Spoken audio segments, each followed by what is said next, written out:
जय जिनेन्द्र, जय श्री महाकाल। हम महादशा के श्लोक पढ़ रहे हैं, उसमें हम आगे आते हैं। ये हमारे महादशा का 7वां और 8वां नंबर का श्लोक है।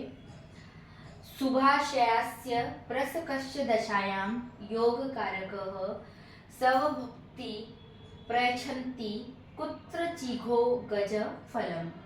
हमने इसके आगे श्लोक में पढ़ा था कि योगकारी ग्रह की महादशा हो और मार्केश की अंतरदशा हो और उसमें संबंध हो या ना हो, फिर भी उसकी दशा में अंतरदशा में राजयोग मिल सकता है। उसके बाद हमने पढ़ा योगकारी ग्रह की महादशा हो और अंतरदशा किसी शुभ ग्रह की आ जाए और उनमें दोनों में संबंध हो तो उस दशा में राजयोग में वृद्धि होती है। अब इसी प्रकार इस श्लोक का अर्थ है शुभाशयास्य प्रसकस्य दशायां योग कारक। शुभ ग्रह की महादशा हो, पहले हम पढ़ रहे थे योगकारी ग्रह की महादशा हो और उसमें शुभ ग्रह की अंतरदशा आ जाए। इसमें शुभ ग्रह की महादशा हो, योग कारक सवभुक्तिषु और योग कारक ग्रह की क्या हो, अंतरदशा हो, प्रयच्छन्ति कुत्र चिघो गजम फलम। तो इसमें इन दोनों का क्या हो, संबंध हो, क्योंकि शुभ ग्रह रहेगा तो उसका संबंध होना अनिवार्य है।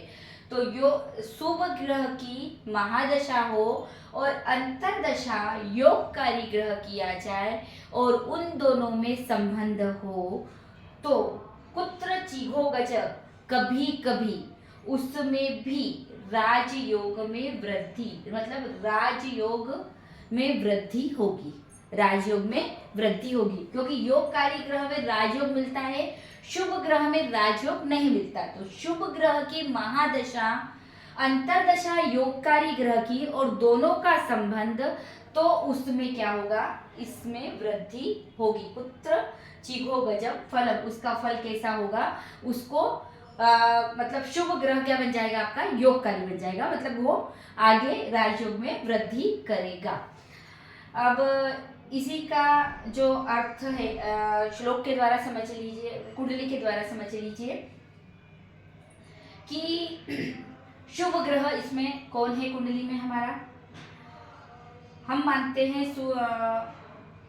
शुभ ग्रह सूर्य जो यहाँ विराजित है,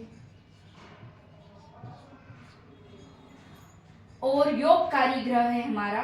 योगकारी ग्रह मतलब क्या होता है, जो केंद्र और त्रिकोण का मालिक है। तो केंद्र और त्रिकोण का मालिक है इसमें मंगल। केंद्र और त्रिकोण का मालिक कौन है, मंगल, और मंगल यहाँ विराजित है।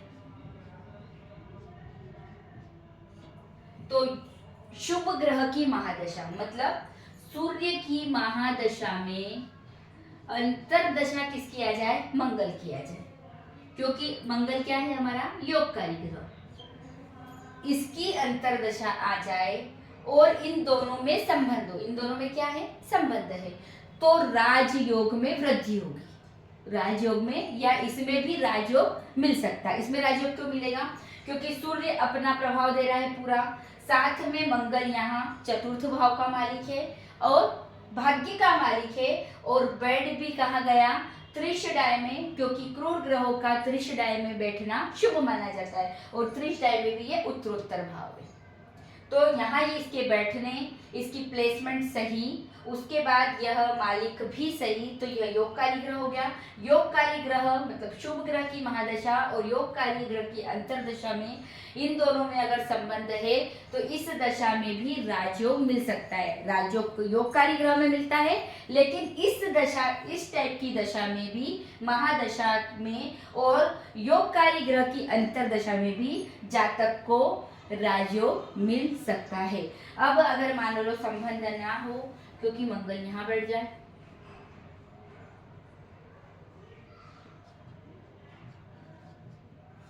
तो संबंध नहीं है, तो सिर्फ सूर्य का ही जो मालिक है वह अपना फल देगा, मंगल अपना सामान्य फल देगा। मंगल का कोई संबंध ही नहीं है, राजयोगकारी का ग्रह का कोई उसमें संबंध ही नहीं है।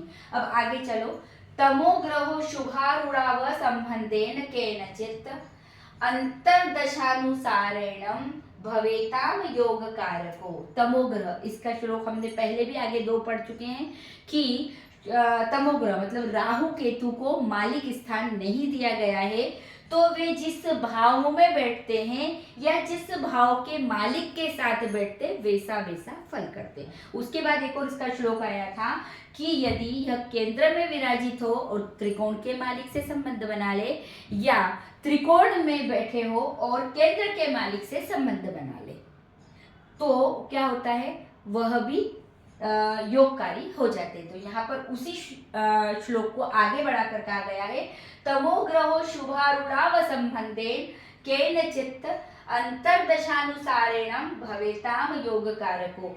तमोग्रह जो है शुभारूढ़ाव संबंधन, कौन से संबंध, शुभ संबंध किसके माने गए हैं, शुभ संबंध केंद्र और त्रिकोण के मालिक अगर आपस में संबंध बनाते हैं तो वो क्या माने जाते हैं, शुभ माने जाते हैं। तो वो जो मालिक से संबंध है उनसे किसके संबंध बन जाए, तमोग्रह मतलब राहु और केतु के अगर संबंध बन जाते हैं तो केंचित कभी मतलब बन जाते हैं, ऐसा जरूरी नहीं कि संबंध बनेगा ही। तो यदि उनके संबंध बन जाए तो उनकी दशा या अंतर्दशा, उनकी तमोग्रह मतलब राहु और केतु की अंतर्दशा हो या महादशा हो तो भवेताम योग कारको, तो वह भी योगकारी हो जाती है। या आप इसको ऐसे भी कह सकते हो, तमोग्रह यानी राहु और केतु केंद्र में विराजित होकर त्रिकोण के मालिक से संबंध बना ले, या त्रिकोण में विराजित होकर केंद्र के मालिक से संबंध बना ले, या केंद्र और त्रिकोण के मालिक जो आपस में संबंध बनाते हैं उनसे संबंध बना ले, तो इनकी दशा भी, इनकी महादशा, अंतर्दशा या प्रत्यंदशा जो भी दशा आएगी वह भी योगकारी हो जाएगी। इसको आप ऐसे समझ लो,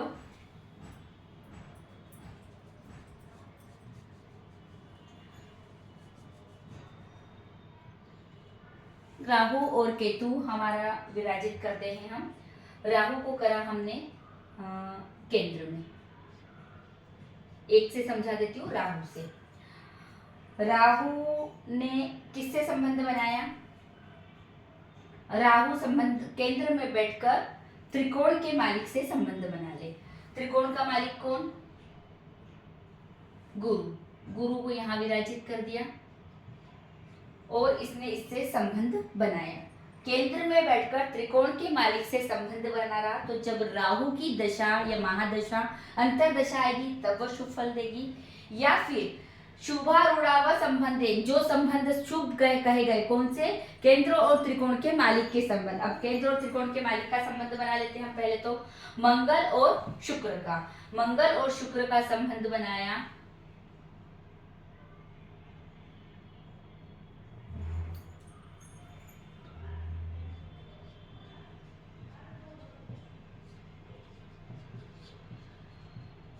यहाँ पर केंद्र और त्रिकोण के मालिक ने संबंध बनाया और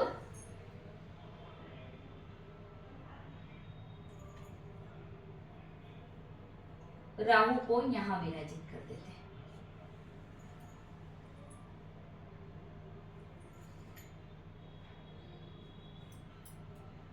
राहु हटा देते, आप केतु समझिए, केतु को यहां विराजित कर देते। केतु ने पांचवी दृष्टि से इन दोनों से संबंध बनाया। योगकारी कौन थे ये, शुभ रूढ़ावा संबंध, जो परस्पर, जो केंद्र व मालिक के जो शुभ संबंध कहे गए उनके मालिक से केतु ने क्या किया, संबंध बना लिया। तो केतु की दशा भी कैसी जाएगी, केतु की दशा भी योगकारी चली जाएगी। एक बार और इसको समझ लो, तमोग्रह यानी राहु और केतु केंद्र में बैठकर त्रिकोण के मालिक से संबंध बनाए, या त्रिकोण में बैठकर केंद्र के मालिक से संबंध बनाए, या केंद्र व त्रिकोण के मालिक का जो शुभ संबंध कहा गया है उनके मालिकों से अगर राहु या केतु संबंध बना ले तो उनकी दशा या अंतर्दशा या महादशा प्रत्यंदशा भी योगकारी होती है। जय जिनेंद्र।